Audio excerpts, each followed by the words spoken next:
Ovo je pravo blago za luk, češnjak i druge jesenske biljke. Plodovi će biti ogromni. Kako se sezona polako približava jesenjim danima, pravo je vrijeme da povrću i cvijeću pružite prirodan poticaj koji će im pomoći da izdrže hladnije razdoblje. U ovom vodiču pokazat ću vam kako pripremiti domaći prirodno gnojivo koje daje sjajne rezultate u rujnu i listopadu. Prvi korak je pripremiti 1 žlicu riže. Prije nego što je upotrijebite, sameljite je u fini prah. Zašto riža? Jer je bogata proteinima, vitaminima B i važnim mineralima poput magnezija, kalija i fosfora. Kada se samelje, hranjive tvari se brže oslobađaju, osobito tijekom fermentacije.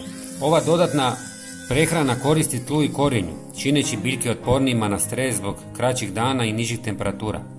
Riža također doprinosi organskoj tvari koja održava tlo plodnim i sposobnim zadržati vlagu. Nakon mljevenja stavite je u pola litre mlake vode. Prijatelji, napišite mi odakle me gledate. Hvala vam. Sljedeći sastojak je suhi kvasac, 1 žlica.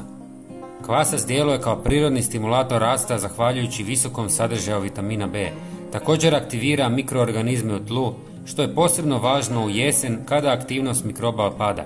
Zahvaljujući kvascu, fermentacija naše mješavine brža je, a biljke poput povrća i cvijeća ostaju jače i otpornije na hladnije uvjete. Sada dodajemo malo slatkoće, doslovno. Dodajte 1 žlicu šećera.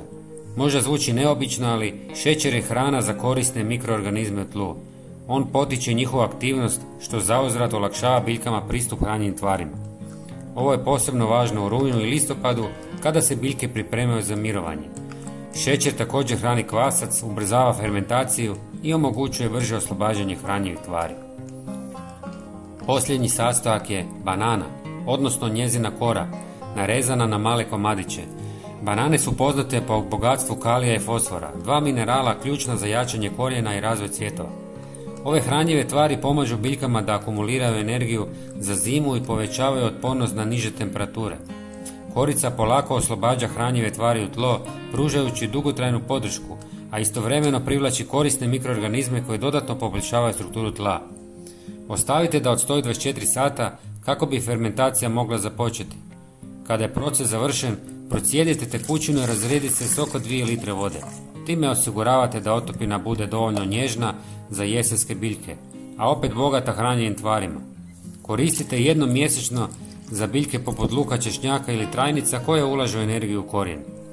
Pogledajte i naš sljedeći video na vašem ekranu. Hvala vam i pozdrav!